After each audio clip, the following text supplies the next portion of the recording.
It's going to do is ask you to do a sample line test. What that means is you're going to go down here to where your sample line is, and you're going to just close this stopcock off. We'll talk about all of these individual pieces. Yeah, we're just closing that stopcock. And then we're going to go back here, and it's testing. When this is done, okay, I'm going to press accept. The other test it asks you to do a lot is calibration, particularly the room air cal. So here we're going to go ahead and air cal.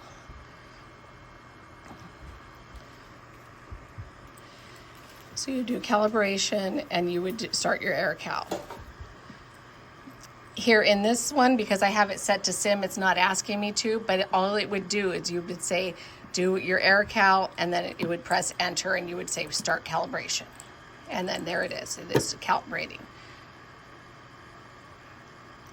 The air cal, it just gets room air from right here. It's up to you whether you open it or leave it closed. But that's where it's air calibrating from. So here, when you first start, this is where you're gonna see all your calibrations, and we're gonna go to main, and as we can see, this is warming.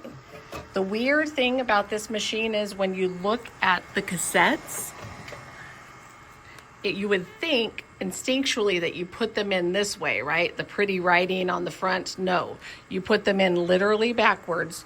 So you have the ugly black part outwards. And that's always been a little bit of a weird thing. So now we're going to set our nitric. So we're going to set it to 20 and see, we heard a little bit of change. One thing you've got to remember is your machine will go crazy if you start it before you have flow. You cannot start your nitric before your ventilator is running.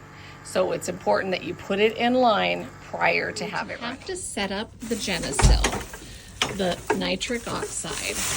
You're going to come in here, and for the most part, we always leave it set up. So that means is these wires are already on here. Remember that it's only one or the other is working, so it's a duplicate system. You would obviously need to put the cassettes in. You remember that you do them backwards, so not like this, but like this. They go in. And then depending on whether you're doing it on the oscillator or on a ventilator, depends on which piece you're getting. So this goes to your injector port on your humidifier. This is on the dry side of the humidifier, not the part that goes to the patient, the part that comes from the ventilator to the humidifier. So this goes on there. The filter is on the bottom. On the oscillator, sometimes we've had to take the filter off just because it's just too big. It doesn't allow the space. This goes to our Neopuff usually, and all it is it's just like an extension, right? This is going to go right onto the flow, and then this is just going to be like an O2 extension, and then the tubing would go onto that. Okay, and then the last piece is this is set up for a conventional ventilator. If we were not going to do a conventional ventilator, and I have them all kind of created in here, like on the bottom of this yellow bin in the supply room, it's all the way in the back. If we were going to do an oscillator, then we're looking for this little teeny weeny piece right here. And this is where you're going to connect your sample line. And this is going to go right on one of the ports that you have for your oscillator, for the temp probe. So what we usually do is put it right, move the temp probe.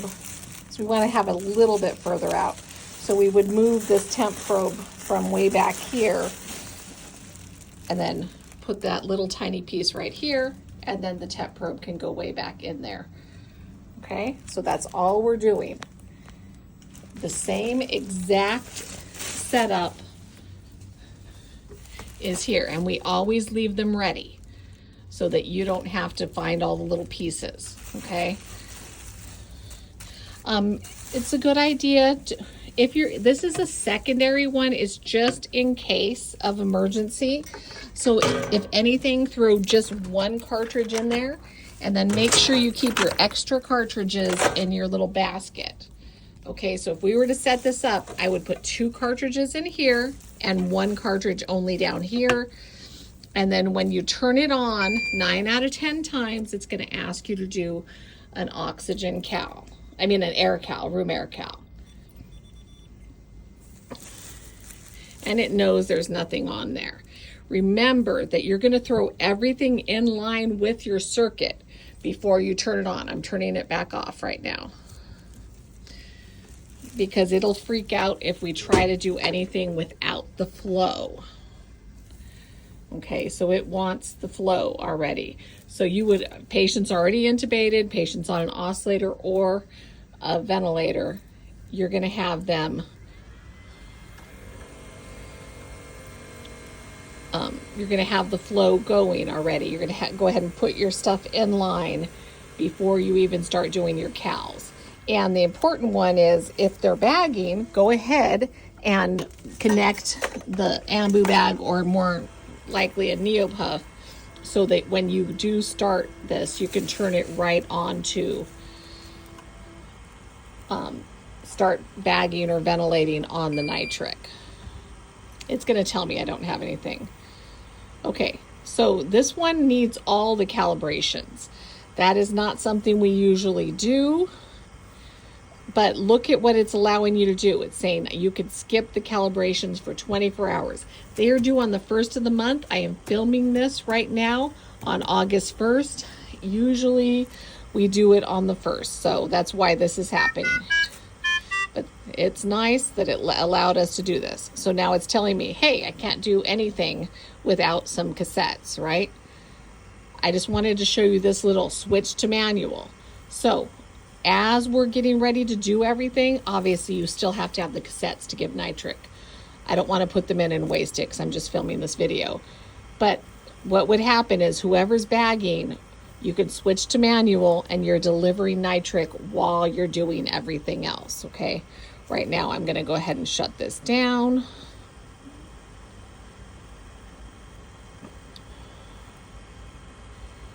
Okay.